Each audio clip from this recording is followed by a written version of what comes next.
Sir, കുറച്ച് ദിവസങ്ങൾക്ക് മുമ്പ് അഹാന കൃഷ്ണയും അഹാന കൃഷ്ണയുടെ അമ്മുമ്മയും അവരുടെ ഒരു കസിൻ സിസ്റ്ററും തമ്മിലുള്ള വലിയ വിഷയങ്ങൾ ഉണ്ടായിരുന്നല്ലോ. നമ്മൾ ആ വീഡിയോ എടുക്കുകയൊക്കെ ചെയ്തു. പക്ഷെ അതിനുശേഷം ആ, പുതിയ വിവരങ്ങളൊന്നും കാണുന്നില്ല. ഇതിനിടയിൽ ഓഫ് റെക്കോർഡ് സാറ് പറഞ്ഞു സിന്ധു കൃഷ്ണകുമാർ അഹാനയുടെ അമ്മ ചില വിശദീകരണമൊക്കെ നടത്തിയിട്ടുണ്ട് എന്ന്. എന്താണ് ആ വിശദീകരണം? എൻ്റെ ഒന്നാമത്തെ സംശയം എന്ന് പറഞ്ഞാൽ ഇവരിതൊക്കെ ചെയ്തു പോലും റീച്ചും അതുപോലെ തന്നെ പണവും ഉണ്ടാക്കിയാൽ മതി എന്ന് ചിന്തിക്കുന്നുണ്ടോ എന്നുള്ള സംശയം എനിക്കുണ്ട്. ഉം. ഈ ഈ സിന്ധു ഹാനയുടെ കാര്യം വേറൊരു കാര്യമാണ്. പക്ഷെ സിന്ധു കൃഷ്ണകുമാറിനെ സംബന്ധിച്ച് അവരിതുവരെ ഇങ്ങനെയുള്ള ഒരു വാചകങ്ങളൊന്നും പറഞ്ഞിട്ടില്ല. ഇപ്പം ഹാന ചെയ്ത വീഡിയോൻ്റെ പുറകിൽ അവരുണ്ടായിരുന്നു, അവർ കാര്യങ്ങൾ പറഞ്ഞു കൊടുത്തിരുന്നു. അതുപോലെ അമ്മയോടും കൂടി ഞാൻ ഇരിക്കാൻ പറഞ്ഞു, അമ്മൂമ്മയെ ചീത്ത പറയുമ്പോൾ പക്ഷെ അമ്മ ഇരുന്നില്ല എന്നൊക്കെ ഹാന പറയുന്നുണ്ട്. എങ്കിൽ പോലും നമുക്കൊരു ആനുകൂല്യം അവർക്ക് കൊടുക്കല്ല, കാരണം അവർ പബ്ലിക്കലി വന്നൊരു കാര്യവും പറഞ്ഞിരുന്നില്ല. അപ്പോൾ അതുകൊണ്ട് തന്നെ ശരിക്കും അവരങ്ങനെ പറഞ്ഞില്ല, അത്രയും നല്ലത്. പിന്നെ അത് മാത്രമല്ല, ഈ വിഷയങ്ങളൊക്കെ കെട്ടടങ്ങി പോട്ടെ, കാരണം ഇതൊക്കെ നമ്മൾ എടുത്തിട്ട് അലക്കുകയോ ചർച്ച ചെയ്യേണ്ട ആവശ്യമില്ല. അപ്പോൾ അതുകൊണ്ട് വേണ്ടാന്ന് വിചാരിച്ചിരുന്നതാണ്. അപ്പോൾ ഞാൻ അന്നും പറഞ്ഞൊരു കാര്യം പ്രജിതക്ക് ഓർമ്മയുണ്ടാവും. ഞാൻ വളരെ കൃത്യമായിട്ട് പറഞ്ഞത്, ഈ അമ്മുമ്മ ചെന്ന് മഹാവൃത്തിയുടെയൊക്കെ പറഞ്ഞിട്ടുണ്ടാവും. അങ്ങനെ പറഞ്ഞിട്ടുണ്ടെങ്കിൽ പോലും അതിൻ്റെ പിന്നെ അതിൻ്റെ പുറകെ ഇവർ നടക്കണ്ട, അമ്മുമ്മയെ ഉപദ്രവിക്കാൻ വേണ്ടി നടക്കണ്ട. ബിച്ചി, വസന്ത എന്നൊക്കെയാണ് ഓമന പേരിട്ട് വിളിക്കുന്നത്. അപ്പോൾ അങ്ങനെ പേരൊന്നും ഇട്ട് വിളിക്കണ്ട, അവരങ്ങ് വിട്ടേക്ക്. നമ്മളെ ഉപദ്രവിച്ചെങ്കിൽ അതങ്ങ് വിട്ടേക്ക് എന്നുള്ളതാണ് പറഞ്ഞത്. അപ്പൊ അതില് ഒരു കാര്യം ആദ്യം തന്നെ പറയട്ടെ, അമ്മൂമ്മ പറഞ്ഞേക്കണത് വളരെ മോശപ്പെട്ട കാര്യങ്ങളാണ്. എന്നാ അപ്പൂപ്പനെയും അതുപോലെ തന്നെ ഇവരെയൊക്കെ ചേർത്തുകൊണ്ട് വളരെ മോശപ്പെട്ട കാര്യമാണ് പറഞ്ഞേക്കണത്. ഞാനിപ്പോൾ അതിൻ്റെ അപ്പുറത്തേക്ക് പോകുന്നില്ല അത്. പക്ഷെ അപ്പം അതുകൊണ്ട് തന്നെ അവർക്കത് ക്ഷമിക്കാനൊക്കെ കുറച്ച് ബുദ്ധിമുട്ടുണ്ടാവും എന്നുള്ളത് നമുക്ക് മനസ്സിലാക്കാം. കാരണം അത്ര വൃത്തികെട്ട വാചകങ്ങളും ഡയലോഗും ഒക്കെ പറയുമ്പോൾ അത് സ്വാഭാവികമായിട്ട് അനുഭവിക്കുന്നവർക്ക് വലിയ വികാരവും ദേഷ്യവും ഒക്കെ ആരോടും ഉണ്ടാകുന്നത് സ്വാഭാവികമാണ്. പക്ഷെ ഞാൻ കഴിഞ്ഞ ഇതിലും പറഞ്ഞിരുന്ന അഹാനയുടെയൊക്കെ മനസ്സുകൂടി ചീത്തയാവും ഇത് തന്നെ വിചാരിച്ചുകൊണ്ടിരുന്നാൽ, അതുകൊണ്ട് ഈ സംഭവമൊക്കെ വിട്ടേക്ക് എന്നുള്ളതാണ് പറഞ്ഞത്. പക്ഷെ ഇന്നിപ്പോൾ കൃഷ്ണകുമാറിൻ്റെ വൈഫ്, അതായത് ഈ പറയുന്ന നമ്മുടെ സിന്ധു കൃഷ്ണകുമാർ വന്നിട്ട് ഒരു എക്സ്പ്ലനേഷൻ ആണെന്ന് ചോദിച്ചാൽ ഇതൊന്നും പറയാൻ എനിക്ക് താല്പര്യമില്ല, എനിക്കിതിൻ്റെ ആവശ്യമില്ല എന്നൊക്കെ പറഞ്ഞുകൊണ്ടൊരു വീഡിയോ ചെയ്തിട്ടുണ്ട്. അതേ വീഡിയോ ചെയ്തിട്ടുള്ള സിന്ധു കൃഷ്ണകുമാർ തന്നെ നിങ്ങൾ ഇപ്പം അത് റിമൂവ് ചെയ്തിട്ടുണ്ട്. നേരത്തെ റെഡിറ്റിൽ ഒരു വീഡിയോ പ്രചരിക്കുന്നുണ്ട്. ആ വീഡിയോ എന്ന് പറഞ്ഞാൽ നമുക്ക് അങ്ങനെ അടി കൊള്ളുന്നതായിട്ടൊന്നും കാണാൻ പറ്റില്ല. അത് യഥാർത്ഥത്തിൽ അമ്മുമ്മ അപ്പൂപ്പനെ അടിക്കാൻ വേണ്ടി ശ്രമിക്കുന്നതാണ്. മനസ്സിലായി? അമ്മുമ്മ അപ്പൂപ്പനെ അടിക്കാൻ വേണ്ടി നോക്കുന്നതാണ്. അടിക്കാൻ വേണ്ടി നോക്കിയിട്ട് ഈ പറയുന്ന മറ്റേ അതിന്റെ താഴെ സിന്ധു കൃഷ്ണൻ തന്നെ, സിന്ധു കൃഷ്ണൻ ഇത് ആർക്കും അയച്ചു കൊടുത്തേക്കുന്നതാണ് ഈ വീഡിയോ. ഏത് അടിക്കാൻ ശ്രമിക്കുന്നത്? ഏത് സ്വന്തം അപ്പൂപ്പനെ എന്ന് പറഞ്ഞാൽ ആരാ? സിന്ധു കൃഷ്ണയുടെ അപ്പൂപ്പൻ പോലും അല്ല. സിന്ധു കൃഷ്ണയുടെ ഫാദർ പിന്നെ മദർ അടിക്കാൻ ശ്രമിക്കുന്നു. അതുകൊണ്ട് ഞാൻ എപ്പോഴും എൻ്റെ അമ്മയോട് ഫൈറ്റ് ചെയ്യേണ്ടി വന്നിരുന്നു ഫാദറിനെ പ്രൊട്ടക്റ്റ് ചെയ്യാൻ. കൂടാതെ ഫാദറിനെ ഒരിക്കലും ബെഡ്റൂമിലേക്ക് കയറ്റിയിരുന്നില്ല, ഫാദറിനെ മറ്റേ സോഫയൊക്കെ എടുത്ത് ഉറക്കുകയാണ് ചെയ്തുകൊണ്ടിരുന്നത് എന്നൊക്കെ പറഞ്ഞു. പിന്നെ ഇവരെക്കുറിച്ച് പോലും അല്ല കേട്ടോ, ഇവരെക്കുറിച്ചും അഹാനയെക്കുറിച്ചൊക്കെ വളരെ മോശപ്പെട്ട കാര്യമാണ് അമ്മൂമ്മ പറഞ്ഞേക്കണം. അത് അമ്മൂമ്മ പറഞ്ഞിട്ടുണ്ട് എന്നുള്ളതാണ്. ഞാൻ കേട്ടില്ല, എന്നെ കേൾപ്പിക്കാതൊക്കെ പറയുമ്പോൾ ഞാൻ കേട്ടില്ല. പക്ഷെ വളരെ മോശപ്പെട്ട കാര്യങ്ങൾ പറഞ്ഞിട്ടുണ്ടെന്നാണ് നമുക്ക് മനസ്സിലാകുന്നത്. പക്ഷെ ഇതൊക്കെ ഞാൻ പറയുന്നത്, ഇപ്പോഴും ഞാൻ ഇവരോട് പറയുന്നത്, ഇപ്പം നിങ്ങൾ ഈ സിന്ധു കൃഷ്ണകുമാരൊക്കെ തന്നെ ഇത് വീണ്ടും പറയുമ്പോൾ നിങ്ങൾ യഥാർത്ഥത്തിൽ വീണ്ടും നിങ്ങളെ തന്നെ മോശക്കാരാക്കുന്ന ഒരു പണിയാണ് കാണിച്ചുകൊണ്ടിരിക്കുന്നത്. മനസ്സിലായോ? അപ്പൊ അതിൽ ഇവർ പറയുന്നുണ്ട്, എനിക്കങ്ങനെ ന്യായീകരണമൊന്നും ഞാൻ പറയുന്നില്ല, ഇതിലൊരു കാര്യം പറയുന്നില്ല എന്നൊക്കെ പറഞ്ഞ് നിരവധി കാര്യങ്ങൾ ഇവർ പറയുന്നുണ്ട്. അപ്പൊ ഇത് ഏറ്റവും പ്രധാനപ്പെട്ട പ്രശ്നം എനിക്ക് തോന്നിയത്, എൻ്റെ ഒരു അഭിപ്രായത്തിൽ പറഞ്ഞിട്ടുണ്ടെങ്കിൽ, സിന്ധു കൃഷ്ണ ഇത് നിരവധി പേർക്ക് അയച്ചു കൊടുത്തിട്ടുണ്ട്. ഈ വീഡിയോ അതുപോലെ തന്നെ മറ്റു ചില കമന്റുകൾ ഇതെല്ലാം തന്നെ അയച്ച് കൊടുത്തിട്ടുണ്ട്. അതുപോലെ ഇവരുടെ ടെക്സ്റ്റ് മെസ്സേജ് ഒക്കെ വന്നിട്ടുണ്ട്. ആ ടെക്സ്റ്റ് മെസ്സേജിൽ ഇതിന്റെ കാര്യം എന്താണെന്ന് പറഞ്ഞിട്ടുണ്ട്. അപ്പൂപ്പനെയും ഈ പറയുന്ന കൊച്ചുമക്കളെയൊക്കെ ചേർത്ത് ഒരിക്കലും പറയാൻ പാടില്ലാത്ത മഹാവൃത്തിയായിട്ടൊക്കെ പറഞ്ഞിട്ടുണ്ട് എന്നുള്ളത് ഇവർ പറഞ്ഞുകൊണ്ടുള്ള മെസ്സേജും ഒക്കെ എന്ത് ചെയ്യുന്നുണ്ട്, ഇട്ടിട്ടുണ്ട്. അപ്പം ഞാൻ പറഞ്ഞത്, ഇതൊക്കെ ഇനിയെങ്കിലും അങ്ങോട്ട് വിട്ട് കളയി. കാരണം എന്ന് വെച്ചാൽ ദേ ഷുഡ് മൂവ് ഓൺ ഇല്ലേ. അവരിപ്പോൾ എന്താണെങ്കിലും വലിയ അവർ യൂട്യൂബ് വീഡിയോകൾ തുടങ്ങി, അവർ വലിയ സെലിബ്രിറ്റികളായി, അവർ സ്വാഭാവികമായിട്ടും നല്ല പണം സമ്പാദിക്കുന്നുണ്ട്. അപ്പോൾ സിന്ധു കൃഷ്ണകുമാറൊക്കെ പണം സമ്പാദിക്കുന്നുണ്ട്. ആ സമ്പാദിക്കുന്നതിനൊപ്പം അതങ്ങോട്ട് പോകേണ്ടതിന് പകരം ഇപ്പം യഥാർത്ഥത്തിൽ ഇതെല്ലാവരും വിട്ട് കഴിഞ്ഞ സമയത്ത് ഇങ്ങനത്തെ വീഡിയോ ഇടേണ്ട ഒരു ആവശ്യം ഇല്ലായിരുന്നു. പിന്നെ അവര് അല്ല, എനിക്ക് തോന്നുന്ന അല്ലാതെ സാമാന്യ ബോധമുള്ള ഒരാൾ, ഇപ്പം നമ്മൾ അറിയേണ്ടത്, ഇപ്പം പ്രജിത അറിയേണ്ടത്, ഇപ്പം അവരുടെ ജീവിതത്തിൽ അവർ ഒരിക്കലും അഹാന പറഞ്ഞൊരു വാചകം എനിക്ക് ഓർമ്മയുണ്ട്. അപ്പം അത് ഇപ്പോഴാണ് അതിൻ്റെ അർത്ഥം നമുക്ക് മനസ്സിലാവുന്നത്.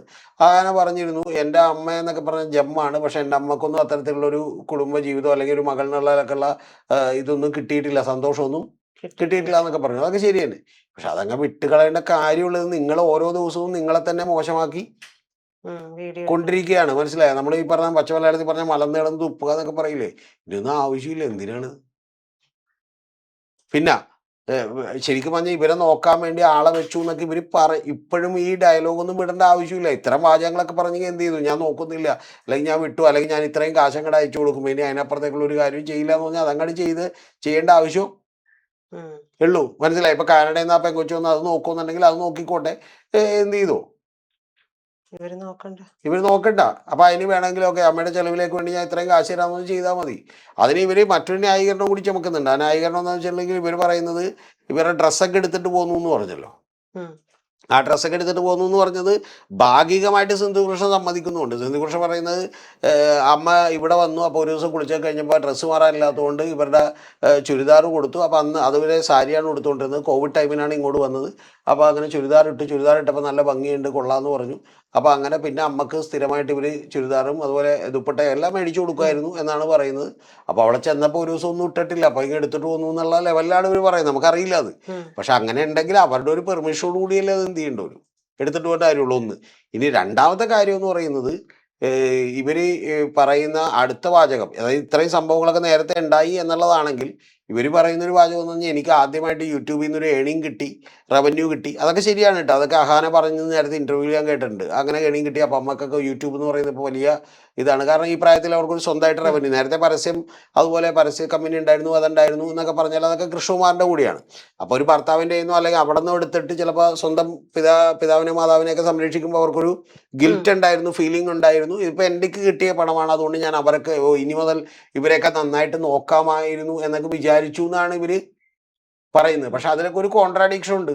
അതായത് സ്വന്തം പിതാവിനെയും തന്നെയും അതുപോലെ ഓക്കെ തന്നെ എന്ന് പറഞ്ഞാൽ പിന്നെ സഹിക്കാമല്ലോ, അതിനേക്കാൾ കൂടുതലാണല്ലോ മകളെയൊക്കെ ചേർത്ത് പല കാര്യങ്ങളും പറഞ്ഞിട്ടുള്ള ഇവരെ നോക്കാമെന്ന് പറയുന്ന ഒരു ആനന്ദം നമുക്കുണ്ടാവും. എനിക്കറിയില്ല. ഇനി അങ്ങനെ ഉണ്ടെങ്കിലും ഒക്കെ നമുക്ക് അങ്ങനെ ഒരു ആനന്ദം ഉണ്ട്, നമ്മളതൊക്കെ പുറത്തു എന്നുള്ള മട്ടിൽ നമ്മൾ മുന്നോട്ട് പോകണമല്ലോ. അപ്പൊ അതുകൊണ്ട് ഇതില് ശരിക്കും പറഞ്ഞ ഇതില് രണ്ടും വളരെ ഇതാണ്. അതായത് grand mice also pretty good, അതുപോലെ തന്നെ എന്താണ് ബാക്കിയുള്ളവരും ശരി. ഇതൊന്നും എടുത്ത് നിങ്ങൾ ഇത് ചെയ്യല്ലേ. കാരണം വെച്ചാൽ നിങ്ങളുടെ ശരിക്കും പറഞ്ഞാൽ അടപടലം തകർന്നിരിക്കുകയാണ്. എന്നിട്ട് ഈ വീഡിയോയിൽ ഏറ്റവും പ്രധാനപ്പെട്ട ഒരു കാര്യം എന്ന് പറയുന്നത് പുള്ളിക്കാരി ഒരു വാചകം പറയുന്നുണ്ട്. ഞാനിപ്പോൾ അതിനൊന്നും കളിയാക്കൊന്നുമില്ല. പുള്ളിക്കാരി പറയുന്നതെന്ന് വെച്ചാൽ അഹാനയെ കുറിച്ചാണ് പറയുന്നത്, അഹാന കൃഷ്ണകുമാറിനെ കുറിച്ച്. അപ്പൊ എൻ്റെ അമ്മു എനിക്ക് ഇപ്പൊ നാട്ടുകാരൊക്കെ പറയുന്നുണ്ട് എല്ലാ വീട്ടിലും ഒരു അമ്മു വേണമെന്ന്. എല്ലാ വീട്ടിലും. ഏത് നാട്ടുകാർ? ഞാനൊന്നും പറഞ്ഞിട്ടില്ല കേട്ടോ. താങ്കൾ പറഞ്ഞിട്ടുണ്ട്, എനിക്കറിയില്ല. എല്ലാ വീട്ടിലും ഒരു അമ്മു വേണം. ശരിക്കും പറഞ്ഞാൽ എല്ലാ വീട്ടിലും ഒരു അമ്മുവും ഇതുപോലെ അമ്മുമ്മയും വേണമെന്നും കൂടി പറഞ്ഞാൽ പൂർത്തിയായത്. എന്തൊക്കെയാണ് ഈ പറയുന്നത്? അവരൊരു അമ്മയാണ്. അപ്പൊ അവർക്ക് സ്വാഭാവികമായിട്ടും സ്വന്തം മകളെ കുറിച്ചൊരു വലിയ അഭിമാനബോധം ഉണ്ടാവും, പറയുന്നതിൽ ഒരു ഇഷ്ടം ഉണ്ടാവും. ചിലപ്പോൾ അവർ അതുപോലെ ടേക്ക് കെയർ ചെയ്തിട്ടുണ്ടാവും. അതൊക്കെ ശരി തന്നെ. പക്ഷെ നിങ്ങൾ നിങ്ങളുടെ സ്വകാര്യതകളിൽ കുറച്ചെങ്കിലും കാര്യങ്ങൾ പറയാതെ ബാക്കി വെക്കണം. മനസ്സിലായി? ഇപ്പൊ എനിക്ക് എൻ്റെ മോനെ കുറിച്ച് വളരെ നല്ല അഭിപ്രായമുണ്ട്, അല്ലെങ്കിൽ മകളെ കുറിച്ച് നല്ല അഭിപ്രായമുണ്ട്. പക്ഷെ ഞാൻ വന്ന് എൻ്റെ ഭാര്യ സുന്ദരിയാണ്, എൻ്റെ മകള് വളരെ ബ്രില്യൻ്റ് ആണെന്നൊക്കെ ഞാൻ തന്നെ ഇരുന്ന് പറയുന്നതിലൊരു ഇതില്ലേ, ഒരു പ്രശ്നമില്ല അത്. പിന്നെ അതൊക്കെ നാട്ടുകാരെ എങ്ങനെ എടുക്കൂത്? ട്രോളാനുള്ള കാര്യമായിട്ട് എടുക്കും. ഇപ്പൊ ട്രോളാണ്. എല്ലാ വീട്ടിലും ഒരു അമ്മ വേണം. അപ്പൊ ഇവള് ചെയ്യുന്ന കാര്യങ്ങൾ കണ്ട് അതുപോലെ എന്നെ കെയർ ചെയ്യുന്നത് കണ്ട് അങ്ങനെയൊക്കെ കണ്ടിട്ട് കുറെ നാട്ടുകാർ ആരോ പറഞ്ഞ് ഈ പാവം വിശ്വസിച്ചേക്കണേണ് ഇതൊക്കെ. ഇല്ല, ജഗദീഷ് മറ്റേ സിനിമ പറയണ്ടല്ലോ, അത് ശരി, നീ നല്ല സുന്ദരിയാണെന്ന് പറയുന്നത്, നിങ്ങൾ കല്യാണത്തിന് മുമ്പ് എന്നോട് സുന്ദരിയാണെന്നല്ലേ പറഞ്ഞെന്ന് മറ്റേ ഒരു നടി വെക്കുന്നുണ്ട്. എനിക്ക് തോന്നുന്ന മറ്റേ കൽപ്പനയായിട്ട് ചോദിക്കുന്നുണ്ട്. അപ്പൊ പറയണ്ട് ജഗദീഷ് ഉണ്ട്, അത് ശരി, കളിയാക്കിയാലും മനസ്സിലാക്കാത്ത പെണ്ണെന്ന് പറയുന്നുണ്ട്. മനസ്സിലായി? ഇത് അങ്ങനെയൊന്നും ജയിക്കരുത്. ഞാൻ എല്ലാവരോടും ഉപദേശിക്കണം. നമ്മുടെ ഇപ്പൊ ജീവിതത്തിലൊക്കെ പല കാര്യങ്ങളും ഉണ്ടാവും. അതൊക്കെ നമ്മൾ അങ്ങനെ അസിറ്റീസ് അങ്ങോട്ട് എടുക്കരുത്. ഈ പ്രണയവിവാഹവും അതിനുശേഷം മിക്കവാറും അതിൽ സ്വരച്ചേർച്ചയൊക്കെ ഉണ്ടാണ്. എന്തുകൊണ്ടാണെന്ന് അറിയാമോ? പ്രണയിക്കുമ്പോൾ നമ്മളൊരു മായിക ലോകത്തിലായിരിക്കും. നമ്മൾ രാവിലെ വിളിച്ചിട്ട് മറ്റേ രാവിലെ കഴിച്ചോ, ഉച്ചക്ക് കഴിച്ചോ, വൈകുന്നേരം കഴിച്ചോ, രാത്രി കഴിച്ചോ, അല്ലെ ഞങ്ങളുടെ അവിടെ ഒരു ഡോക്ടറുണ്ട്, പുള്ളി മറ്റേ വലിച്ചുവിട് എന്ന് പറയും. അതായത് മറ്റേ മുതുകത്തൊക്കെ ഒരു ഇത് വെച്ചിട്ട് അതുപോലെ കഴിച്ചോ എന്നൊക്കെ ചോദിക്കും. ഈ കഴിച്ചോ എന്നൊക്കെ ചോദിക്കുമ്പോൾ എൻ്റെ കൂട്ടുകാരനൊരിക്കൽ പണ്ട് എന്നോട് കോളേജിൽ പഠിക്കുന്ന സമയത്ത് പറഞ്ഞിട്ടുണ്ട്, നീ കഴിച്ചില്ലെങ്കിൽ ഞാനൊന്നും കഴിക്കില്ല. നീ കഴിച്ചോ? ഇല്ല. നീ കഴിച്ചില്ലെങ്കിൽ ഞാനും കഴിക്കുന്നില്ല. അപ്പം ഞാൻ ചോദിച്ചു, നീ ഇപ്പോഴല്ലടാ 3 പൊറോട്ട എൻ്റെ ചിലവ് കയറ്റിയെന്ന് ചോദിച്ചു. മിണ്ടില്ലേ എന്ന് പറഞ്ഞാൽ എഴുന്നേറ്റ് ഫോണായിട്ട് ഓടിക്കളഞ്ഞേക്ക്. അന്ന് മറ്റേ അൽക്കാട്ടലിലേക്ക് ഫോണാണ്, ആ ഫോണായിട്ട് ഓടിക്കളഞ്ഞു. അപ്പം ഒന്ന് ആലോചിച്ച് നോക്കി, ഇതിൻ്റെ ഒന്നും ആവശ്യമില്ല. മനസ്സിലായി? ഇതൊക്കെ വെറുതെ ഇങ്ങനെ. അപ്പം അവന് കഴിച്ചോ എന്ന് ചോദിച്ചാൽ മതി. കാരണം എന്താ, കഴിക്കാൻ മേടിച്ചു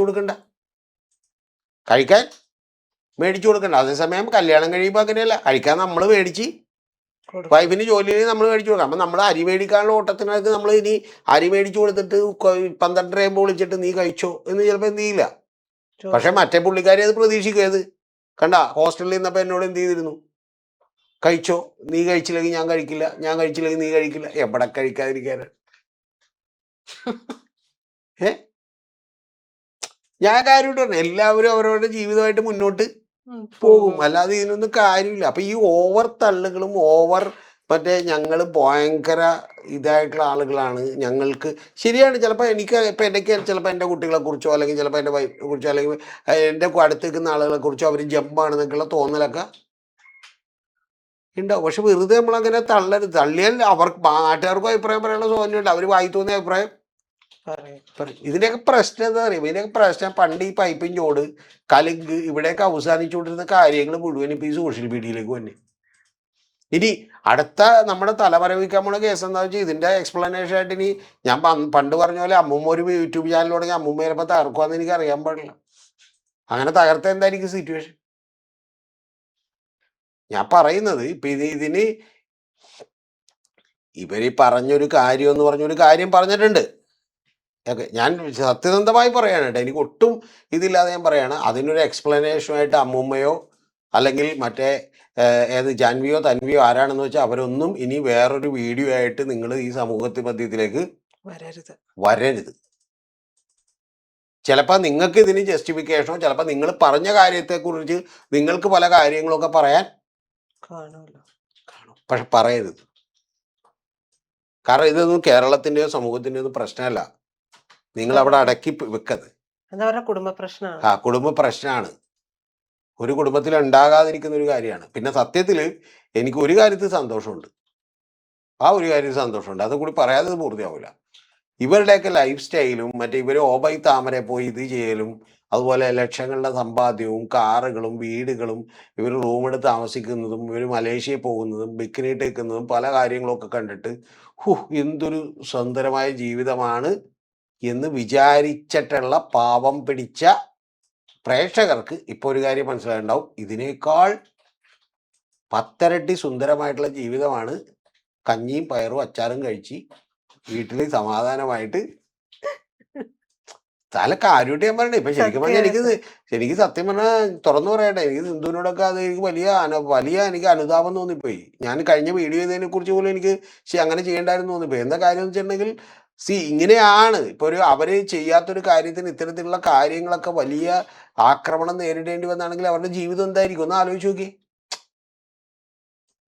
മനസ്സിലായോ? ഒരു ജീവിതം എന്തായിരിക്കും? ഇപ്പൊ സ്വന്തം ഫാദറിനെ ബെഡ്റൂമിലേക്ക് കയറ്റുന്നില്ല, സോഫയിൽ കിടന്ന് ഒന്ന് എന്തായിരിക്കും അവരുടെ ജീവിതം എന്ന് പറയുന്നത്, ഇല്ലേ? അപ്പൊ അത് കഴിഞ്ഞതിന് ശേഷം അവരുടെ മകളെ ഒന്ന് ആലോചിച്ച് നോക്ക്. പുള്ളി ഇങ്ങോട്ട് വരണത് ഇത് ഞാൻ പറഞ്ഞ ഇത്തരത്തിലുള്ള വളരെ മോശപ്പെട്ട കാര്യങ്ങൾ കേട്ട് ജീവിക്കേണ്ടി വന്ന അവരുടെ ഒരു സങ്കടങ്ങൾ എന്തോരം ഉണ്ടാവും, ഇല്ലേ? അപ്പൊ അതുകൊണ്ട് ശരിക്കും പറഞ്ഞാ വേണ്ട, ഓബൈ താമരേന്ന് ഊണൊന്നും എന്ത് ചെയ്യണ്ട, അവിടെ ചോറൊക്കെ തന്നെ കിട്ടറ. നമുക്ക് പിന്നെ ഒരു ആംബിയൻസ് ഒക്കെ കൊണ്ട് എന്ത് ചെയ്യുന്നേ ഉള്ളു, നമുക്കൊരു ആംബിയൻസ് ഒക്കെ കൊണ്ട് നമ്മളൊരു ഭൂലോകത്ത് എത്തിയായിട്ട് തോന്നുന്നതേ ഉള്ളു. നമ്മൾ ശരിക്കും പറഞ്ഞാൽ ഇവിടുന്ന് എനിക്ക് സത്യം പറഞ്ഞിട്ടുണ്ടെങ്കിൽ അവിടെയൊക്കെ ഞാൻ പലപ്പോഴും താങ്കൾ അറിയേണ്ടത് എന്നെ പല ആളുകളും ഇതുപോലെയുള്ള വലിയ ഹോട്ടലുകളിൽ റെസ്റ്റോറൻറ്റ് വിളിച്ച് ഞാൻ പോകാറില്ല. കാരണം എന്നെ സംബന്ധിച്ച് എൻ്റെ ഏറ്റവും വലിയ സന്തോഷം ഞാൻ താങ്കളോട് തുറന്നു പറയാം. ഞാൻ വീട്ടിൽ വന്ന് ഡ്രസ്സൊക്കെ ഊരി മാറ്റിയിട്ട് എന്ത് ചെയ്യുക, അതായത് ഈ പറയുന്ന പോലെ വീട്ടിലേക്ക് ഡ്രസ്സ് എടുത്തിട്ട് വീട്ടിലിരുന്ന് ടി വി ഒക്കെ കണ്ട് വളരെ പതുക്കെ ആസ്വദിച്ച് കഴിക്കുക എന്നുള്ളതാണ്. പക്ഷേ താങ്കൾക്കറിയാം, ഇപ്പോൾ വീട്ടിൽ കുട്ടികളാണെങ്കിലും ബാക്കിയുള്ളവരാണെങ്കിലും അച്ഛൻ അവിടെ ഇപ്പം നമുക്ക് ഒരു പരിപാടിയിൽ അതിന് പോകാം എന്നൊക്കെ എന്ത് ചെയ്യും. നമ്മളിത് ഇഴക്ക അങ്ങനെ സ്ഥിരമായിട്ട് കഴിച്ചത് കൊണ്ട് നമുക്കത് വലിയ കാര്യമായിട്ട് തോന്നില്ല. ഈ ബുഫേക്കൊക്കെ ചെല്ലുമ്പോൾ തന്നെ 10-20 സ്ഥലത്ത് നമ്മൾ ഓരോ പ്ലേറ്റുമായിട്ട് ചെന്ന് എടുത്ത് പിന്നെ എന്ത് ചെയ്ത് അവിടെ വന്ന് ഇരിക്കുക എന്നൊക്കെ പറഞ്ഞാൽ എനിക്ക് എന്ത് ചെയ്യും? ഞാൻ നേരെ ഓഫീസിൽ ചെല്ലും. നേരത്തെ ഓഫീസിൽ ഞാനങ്ങനെ ചെല്ലുമ്പോൾ എന്ത് ചെയ്യണമെന്ന് വെച്ചാൽ ഞാനിവിടെ ഇരിക്കും. എന്നിട്ട് എല്ലാം കുറച്ച് എല്ലാവരും എടുത്തിട്ട് വരാൻ പറയാം. ഏട്ടാ ഓരോരുത്തരും ഓരോ പ്ലേറ്റ് എടുത്തിട്ട് പോയിട്ട് അതിൽ നിന്ന് കുറച്ച് എനിക്ക് എന്ത് ചെയ്യണം, എനിക്ക് ആവശ്യമുള്ളത് ഇട്ടുതരാം. ഒന്നാമത്തെ കാര്യം നമുക്ക് അങ്ങനെ 1 മണിക്കൂറോ 1.5 മണിക്കൂറൊക്കെ ആസ്വദിച്ച് കഴിക്കാനുള്ള സമയം പലപ്പോഴും ഉണ്ടാകാറില്ല. ഞാൻ പലപ്പോഴും വിചാരിക്കാറുണ്ട് നമ്മൾ ഇന്ന് എങ്ങനെ ഇത് നമുക്കത് അഫോർഡ് ചെയ്യാൻ പറ്റുമെങ്കിൽ പോലും ചെന്നിട്ടൊക്കെ ഒരു 2 മണിക്കൂറൊക്കെ ഇരുന്ന് നമ്മളിവിടുന്ന് കോഴിക്കോട് പോണ വഴിക്ക് ചെല്ലുന്ന കടയിൽ അപ്പം സാധനം കിട്ടി ഒരു 25 മിനിറ്റ് കൊണ്ട് ഇറങ്ങി നമ്മൾ എന്ത് ചെയ്യും, പോകണമെന്നുള്ള കണ്ടീഷനിലുള്ള ഓട്ടത്തിലാണ്. അതുകൊണ്ട് പറ്റാറില്ല. അപ്പം അതുകൊണ്ട് പാവപ്പെട്ട ആളുകളൊന്നും പ്രതീക്ഷിക്കേണ്ട. നമ്മുടെ ജീവിതമാണ് കുറച്ചുകൂടി ബെറ്റർ. നമ്മുടെയൊക്കെ ജീവിതമാണ് കുറച്ചുകൂടി ബെറ്റർ. അതുകൊണ്ട് വീട്ടിലൊരു അമ്മൂമ്മയോ അഹാനയുടെ ആവശ്യം തൽക്കാലം ഉണ്ട് എന്ന് നിങ്ങൾ വിചാരിക്കരുത്. അല്ല, അഹാനയെന്ന് ഞാൻ കുറ്റം പറയുന്നില്ല. അവരുടെ വീട്ടിൽ അവർ നല്ല കുട്ടിയായിരിക്കാം, അങ്ങനെ തന്നെ ഇരിക്കട്ടെ, പ്രശ്നമില്ല. പക്ഷേ ഇതൊന്നും ഈ പബ്ലിക്കലി പറയുമ്പോഴുള്ള പ്രശ്നം, ഇത് വലിയ ട്രോളും വലിയ ചോദ്യങ്ങളുമായി ഇത് നിറയും. പ്രിയപ്പെട്ട അമ്മൂമ്മ കേൾക്കുന്നുണ്ടെങ്കിൽ അമ്മൂമ്മക്ക് പല ന്യായീകരണങ്ങളും പറയാനുണ്ടാവും. ആ ന്യായീകരണങ്ങൾ കുറിപ്പായിട്ട് എഴുതിയിട്ട് ആ തൊട്ടടുത്ത മറ്റേ കാനഡയിൽ നിന്ന് വന്ന കൊച്ചിനോ അല്ലെങ്കിൽ അപ്പുറത്തവർക്കൊക്കെ കൊടുത്താൽ മതി. ഈ കാനഡയിലെ കൊച്ചും വന്ന് വീഡിയോ ഇട്ട് ഈ നമ്മുടെ സാംസ്കാരിക അന്തരീക്ഷം മലീമസമാക്കരുത്.